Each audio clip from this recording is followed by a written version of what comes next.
bem? A gente vai dar continuidade às nossas aulas, né? Nessa maneira aí remota, mas vamos fazer o possível para conseguir aprender, né? Aprender o máximo de conhecimento que a gente conseguir. Não deixem de discutir comigo, de mandar dúvidas, de mandar perguntas, ou de pesquisar as próprias dúvidas de vocês, né? Na internet.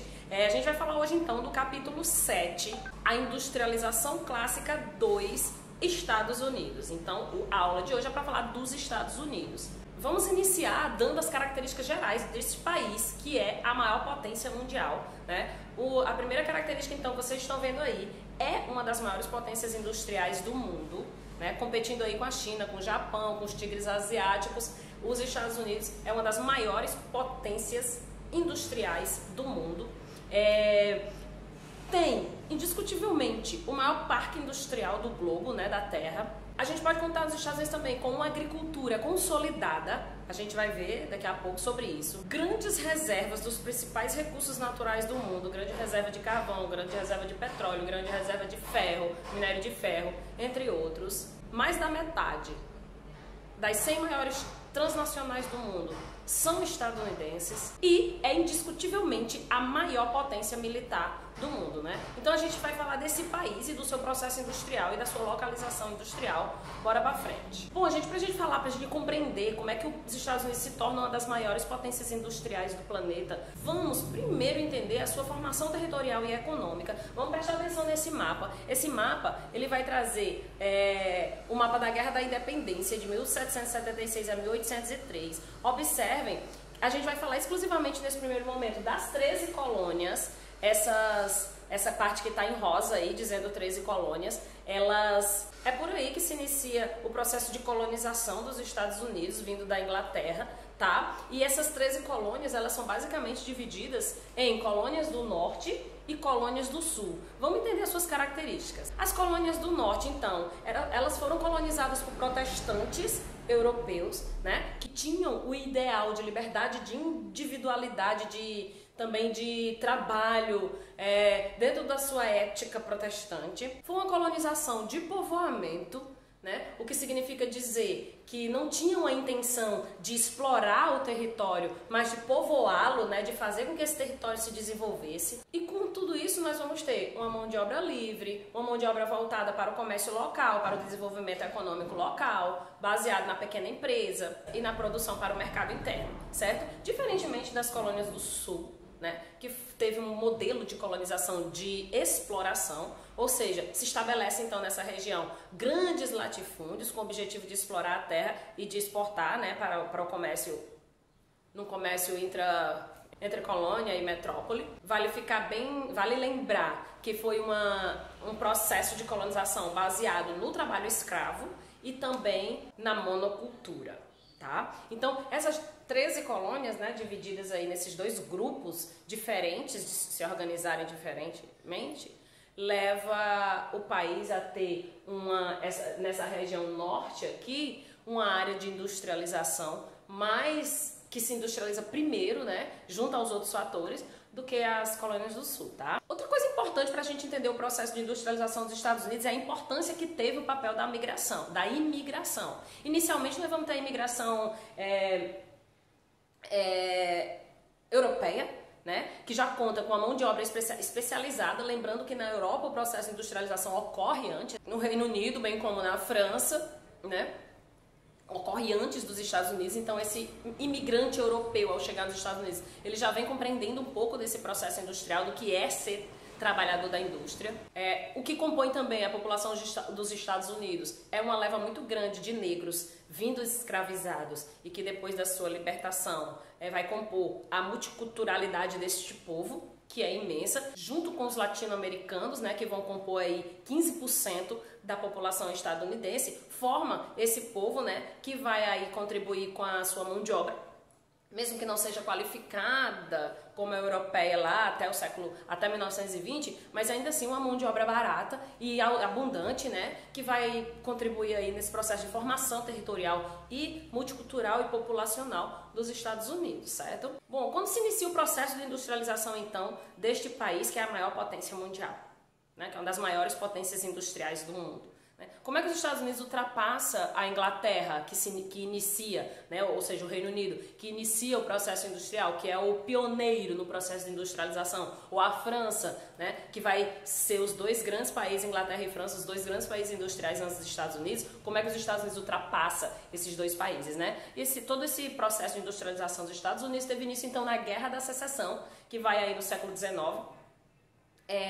após a Guerra da Secessão, né, em 1865. Vejam no mapa, o que estava em azul os estados da União, o que está em vermelho são os estados confederados, o que está em cinza são os estados escravagistas, que nem os de vermelho, mas que lutaram ao lado dos de azul, da União. Foi uma guerra basicamente que culminou na abolição da escravatura. Os países do Sul queriam continuar com o regime de escravidão. Os estados do Norte entenderam que esse processo de regime escravocrata barrava o desenvolvimento da economia. Imagine vocês que um grupo de trabalhadores que é escravo, que não ganha renda, não faz a economia girar, né? Fazendo com que fique muito limitado o giro da economia, tendo como consequência, então, essa guerra aí da secessão, que culmina na libertação dos escravos, e isso vai contribuir extremamente para o desenvolvimento dos Estados Unidos, porque é um país onde a maioria das pessoas, onde as pessoas são livres, onde elas trabalham, têm renda, e essa economia gira, tem uma maior possibilidade do que um país onde um percentual muito pequeno de pessoas concentra renda e não faz com que essa economia gire, certo? Então isso foi uma coisa importante, e é a partir desse momento que se inicia mesmo de verdade o processo industrial dos Estados Unidos. Outra coisa que a gente precisa entender é a importância da agricultura nesse processo industrial. O desenvolvimento da agricultura, então, impulsiona a ocupação do território, a ocupação que sai dessas 13 colônias em direção ao centro e ao sul. Essa ocupação territorial e esses modelos agrícolas se desenvolvem de duas formas, né? O modelo texano, que se focaliza, né, na produção de grãos e fibras e que tem como principal característica a produção de commodities. Commodities são produtos agrícolas ou minerais que têm grande valor no mercado internacional e que o seu valor ele é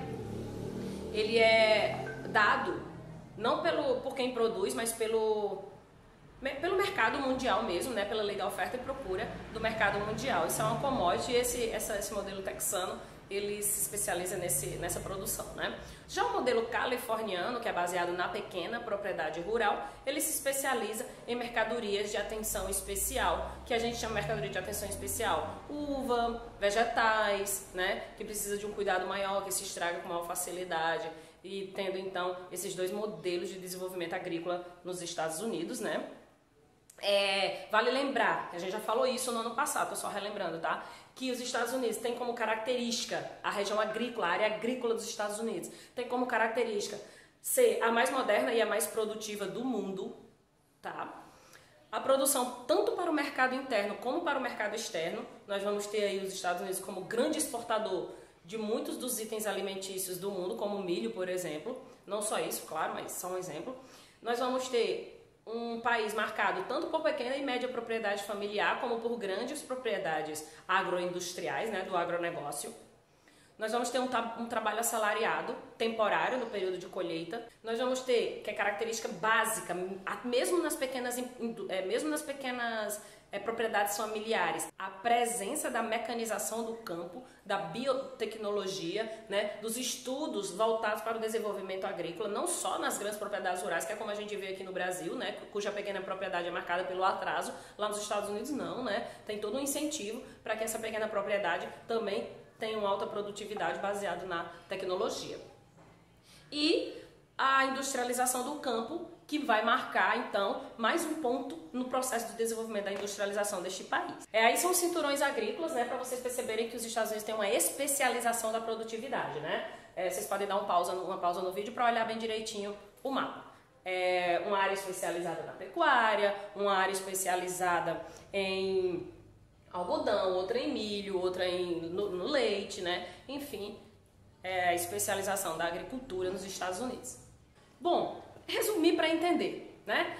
A burguesia comerciante vitoriosa da Guerra da Secessão cria as condições necessárias para que os Estados Unidos comecem o seu processo industrial. Além disso, nós vamos ter características naturais que colaboram, como por exemplo, uma quantidade boa de jazida de minério de ferro, que é a base para qualquer indústria de base em qualquer lugar do mundo, uma considerável quantidade de jazidas de carvão mineral, que vai ser a fonte de energia que vai mover as primeiras indústrias, né? Nós vamos ter a presença dos grandes lagos. Os grandes lagos são uma importante conexão de lagos que vai possibilitar o translado flúvio marinho ou translado fluvial, né? A conexão das regiões pelo rio, pela água, né? Que barateia o processo de distribuição da mercadoria. Nós vamos ter um espaço integrado por ferrovias. Observe aqui no mapa, né? Todas essas linhas é o desenvolvimento das ferrovias partindo do leste em direção ao oeste. Dá para perceber que nós vamos ter então uma grande uma área extremamente fornecida por esse modal de transporte, o que possibilita e facilita a distribuição das mercadorias, tanto dentro do próprio território, como para chegar nos portos para exportação. E nós vamos ter também, e aí comparando aqui as ferrovias do Brasil e dos Estados Unidos, vocês vão perceber aí como porque nós vamos ter territórios aí mais ou menos parecidos, com a distribuição de uma malha ferroviária completamente diferente, né, inferior no caso do Brasil, explicando aí uma série de coisas que a gente vai ver mais lá na frente sobre o Brasil, tá bom? E um mercado consumidor constituído por pessoas que ganham salário. Ou seja, se eu tenho um salário, eu compro, né? E aí gira a economia do meu país. Então tudo isso, essa rede de fatores vão formar então as bases para que os Estados Unidos desenvolvam e iniciem então o seu processo industrial.